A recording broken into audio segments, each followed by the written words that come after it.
नमस्कार दोस्तों, स्वागत है एक और नई वीडियो में, एक और नए अपडेट में। मेरा नाम है प्रदीप, आप देख रहे हैं टेक्नोलॉजी अब। आप सभी ईपीएस पेंशनर्स के लिए एक बड़ा अपडेट निकल के आ रहा है। जैसा कि आप सभी को पता ही होगा कि अभी जो है शीतकालीन सत्र चल रहा है, तो लोकसभा से ईपीएस 95 पेंशन स्कीम के तहत जो ईपीएफओ के पेंशनर्स है जिनको पेंशन मिलती है, तो उनकी पेंशन बढ़ोतरी को लेकर जो है बड़ा अपडेट निकल के आ रहा है लोकसभा से। चलिए पहले मैं आपको दिखा देता हूं क्या नया अपडेट निकल के आ रहा है। शून्यकाल श्रीमती सुप्रिया सुले। सर, मैं आज यहाँ शून्यकाल में एक बहुत इम्पोर्टेंट इशू है जो सीनियर सिटीजन्स के बारे में है। सर, इस देश में एम्प्लॉयज़ प्रोविडेंट फंड का जो ग्रुप है उनका एक एनुअल रिपोर्ट आता है जिसमें ऐसे सबको पता चला है कि एम्प्लॉयज़ पेंशन स्कीम है 1995 की। इसमें बहुत सारे ऐसे ज्येष्ठ नागरिक हैं जिन्होंने जब वो नौकरी में थे तब प्रोविडेंट फंड का पैसा, जिनकी मेहनत का पैसा है, वो प्रोविडेंट फंड से एक विश्वास के नाते से उन्होंने प्रोविडेंट फंड बनाया था।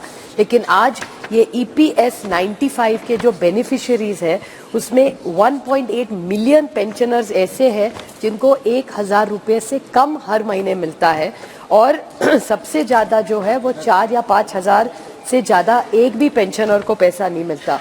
और एवरेज अगर इस पूरे वर्क सेक्टर का जो फोर्स है उसमें का अगर एवरेज निकले तो 1,500 रुपया ही ईपीएस 95 को मिलता है। सर, आप सोचिए, आज इतनी महंगाई है और अगर कोई दादा दादी या नाना नानी उनके छोटे से पोते या पोती को एक गिफ्ट भी देना चाहे उनके जन्मदिन पे, तो 1,500 रुपया अगर उनको पूरे महीने की उनकी हक की कमाई है, पूरा लाइफ उन्होंने बच्चों को बड़ा करने में किया, सारा पैसे बच्चों की सिखाई, घर लेने में डाल दिया, उसके बाद जब रिटायर होके अपनी मेहनत का जो हक मांग रहे वो भी 1,500 रुपया। सर, आप सोचिए 1,500 रुपया में एक रिटायर्ड आदमी कैसे जी सकता है।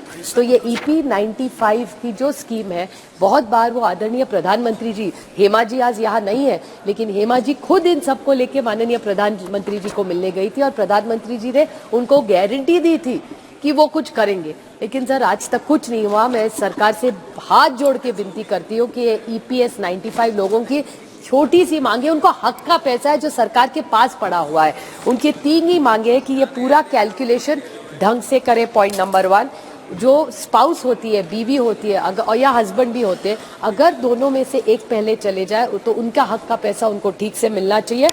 और जो कॉस्ट ऑफ इंडेक्स है सर, लिविंग है, जो उनका हक का ईपीएस 95 का पैसा है वो उनको ही मिलना चाहिए। सरकार उसको ना रखे, वो उनका पैसा है जो सरकार ने गलत तरीके से रखा है। मैं हाथ जोड़ के इस सरकार को विनती करती हूँ कि आप गारंटी की सरकार बोलते हैं तो प्लीज हमारे इस सीनियर सिटीजन्स को जो गारंटी एक स्कीम नहीं दी थी उसको पूरा करें और जल्द से जल्द ये सीनियर सिटीजन्स को उनका हक का जो पेंशन का फंड है वो मिले। Thank you.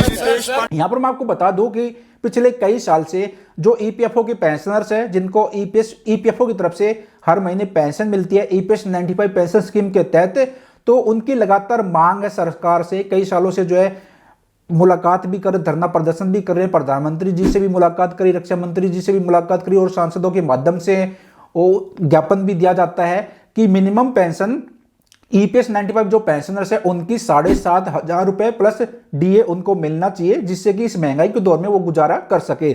अभी काफी सारे जो पेंशनर्स हैं उनको 1,000 रुपए पेंशन मिलती है, किसी को 2,000, किसी को 1,500 रुपए, किसी को 1,200 रुपए पेंशन मिलती है।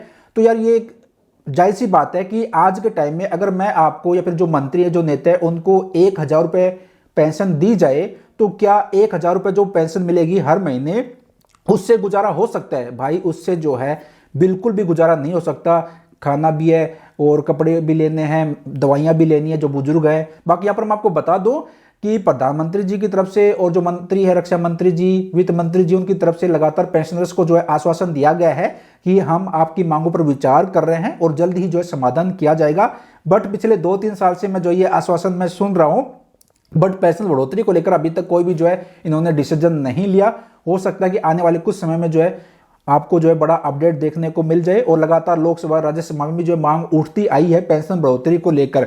बाकी आखिरी में जो निर्णय लेना वो सरकार को ही लेना है। हम सरकार से विनती कर सकते हैं और वीडियो बना के आपके साथ जो है अपडेट शेयर कर सकते हैं, बट आपके हिसाब से मिनिमम पेंशन कितनी होनी चाहिए और आप कहां से ये वीडियो देख रहे हो, आपको हर महीने कितनी पेंशन मिल रही है ईपीएफओ की तरफ से, कमेंट बॉक्स में कमेंट करके जरूर बताना, जिससे कि दूसरे मेंबर्स को भी पता चल सके। बाकी आगे जो भी कोई नया अपडेट आएगा, सारे अपडेट आपको ईपीएस पेंशन से रिलेटेड वीडियो के माध्यम से शेयर कर दूंगा, जानकारी दे दूंगा। तो ये एक नया अपडेट निकल के आ रहा था लोकसभा से ईपीएस पेंशन बढ़ोतरी को लेकर। तो बस आज के जो वीडियो है यहीं पर समाप्त करते हैं। आशा करता हूं जानकारी पसंद आई होगी। मिलते जल्द एक और नई जानकारी के साथ, एक और नए अपडेट के साथ। अपना ख्याल रखेगा। चैनल पर नए हैं तो चैनल को सब्सक्राइब जरूर कीजिएगा। Bye bye, take care.